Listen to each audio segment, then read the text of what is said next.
नमस्कार साथियों, स्वागत है आपका आपके अपने चैनल पीवीएल क्लासेस में। तो स्टूडेंट्स, आज का हमारा टॉपिक है रस।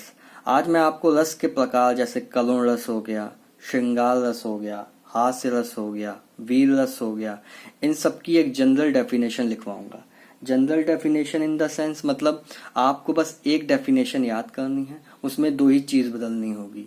पहली उसका स्थायी भाव और दूसरा उसका नाम। जो भी रस आपको दिया होगा पर्टिकुलर, बस उसका नाम। अगर जैसे मैं आपको बता रहा हूँ स्ट्रक्चर वे में, अगर आपने उसी तरीके से बोर्ड एग्जाम्स में या अपने स्कूल की परीक्षाओं में रस लिखा तो आपको पूरे में पूरे नंबर मिलेंगे। तो चलिए मैं आपको एग्जाम्पल के तौर पे आज करुण रस बताता हूँ कैसे लिखा जाता है। देखिए, सबसे पहले आप हेडिंग डालेंगे,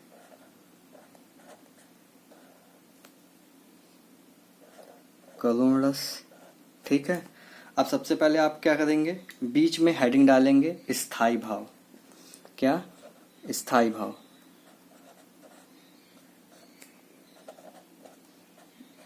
स्थायी भाव, इसका स्थायी भाव होता है शोक। क्या होता है इसका स्थायी भाव? शोक।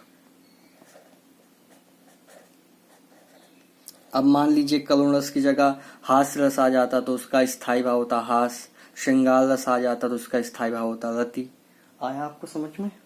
तो देखिए, अब हम लोग को क्या करना है, सबसे पहले यहाँ पे हम लोग परिभाषा लिखेंगे। ये परिभाषा जो मैं आपको लिखवाऊंगा ये जनरल है, मतलब अभी आपको इसमें क्या क्या बदलना होगा मैं जब ये पूरी परिभाषा लिख दूंगा वो तब आपको बताऊंगा। देखिए, आपको एक बस परिभाषा याद कर लेनी है। परिभाषा है कि जहां भाव, विभाव,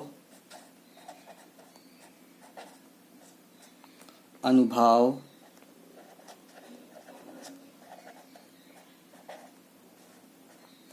तथा संचारी भाव के संयोग से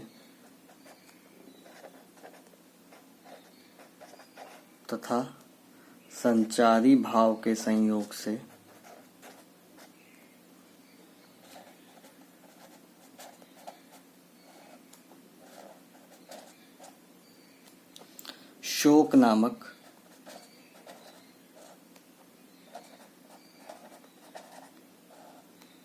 स्थायी भाव की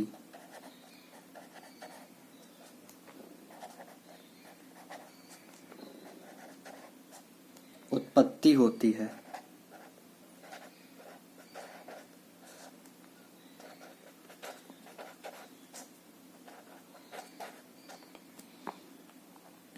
वहां पर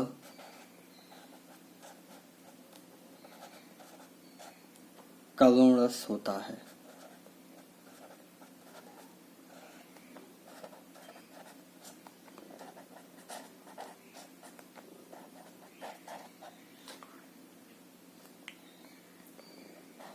ठीक है गाइस। अब गाइस मान लीजिए अगर यहाँ पे वीर रस आता तो आप उसका स्थायी भाव क्या लिखते? उत्साह। अब फिर परिभाषा में क्या लिखते? जहां भाव, विभाव, अनुभाव तथा संचारी भाव के संयोग से उत्साह नामक स्थायी भाव की उत्पत्ति होती है, वहां पर वीर रस होता है। इसी तरीके से अगर हास्य रस आ जाता तो आप क्या लिखते? जहां भाव, विभाव, अनुभाव तथा संचारी भाव के संयोग से हास नामक स्थायी भाव की उत्पत्ति होती है, वहां पर करुण रस होता है, सॉरी हास्य रस होता है। ठीक है गाइस, तो ये था। तो आपको हमेशा चेंज क्या करना पड़ेगा, बस स्थायी भाव का नाम और ये रस का नाम। बाकी ये जनरल जो डेफिनेशन मैंने लिखी, ये जनरल डेफिनेशन सब में कॉमन रहेगी, बस आपको चेंज क्या करना रहेगा, ये स्थायी भाव का नाम और रस का नाम। अब चलिए इसका एग्जाम्पल भी बदल जाएगा और आपका उदाहरण एग्जाम्पल के साथ साथ स्पष्टीकरण, ये दोनों भी बदल जाएगा। आपको बस ये परिभाषा ये पूरी एक हमेशा याद रख लेनी है। अगर आप ऐसे लिखेंगे तो आपको पूरे नंबर मिलेंगे। तो चलिए मैं इसका एक एग्जाम्पल आपको लिख के दिखा देता हूँ। उदाहरण,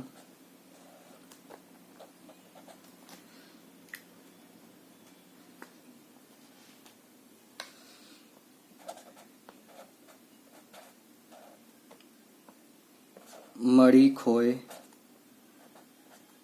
भुजंग सिजन्नी,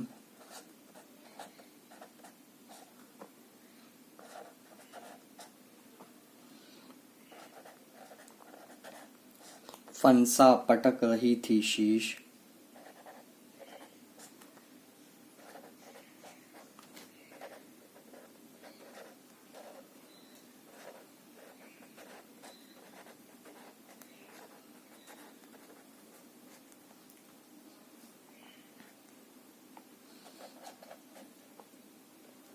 अंधी आज बनाकर मुझको किया अन्याय तुमने जगदीश।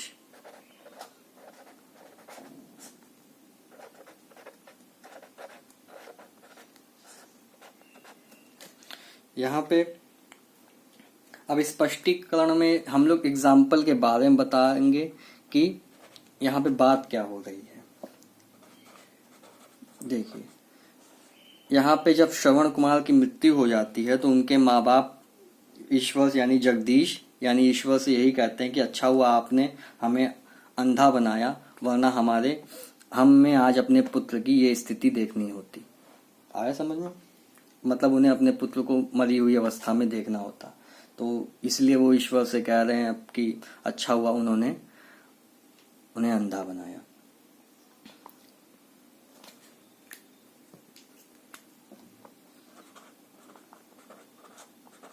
प्रस्तुत उदाहरण में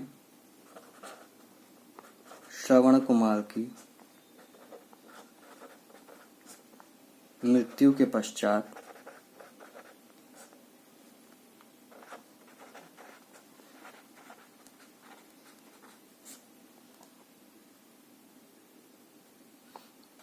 उनकी माता कहती हैं कि जगदीश यानी ईश्वर ने उन्हें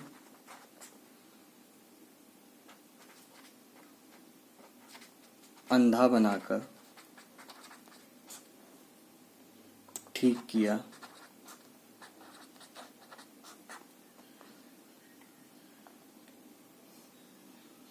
नहीं तो उन्हें अपने पुत्र को इस अवस्था में देखना पड़ता। तो गाइस, अगर आप इस तरीके से कोई भी रस आए, अगर आप इस तरीके से उदाहरण स्पष्टीकरण के साथ लिखेंगे, उदाहरण और स्पष्टीकरण भी हर एग्जाम्पल के लिए बदल जाएंगे। जैसे वीरस के लिए क्या है कि मैं सत्य कहता हूँ सके सुकुमार मत जानो मुझे, यमराज से भी युद्ध में प्रस्तुत सदा मानो मुझे, है और की तो बात क्या गर्व मैं करता नहीं, मामा तथा निष्ठास से समर में डरता नहीं।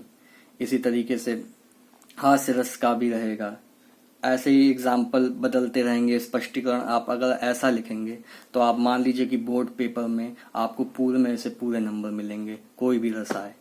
तो गाइस, अगर वीडियो अच्छा लगा हो तो चैनल को सब्सक्राइब कीजिएगा और वीडियो को लाइक कीजिएगा और जितना शेयर कर सकते हैं करिएगा। Thank you.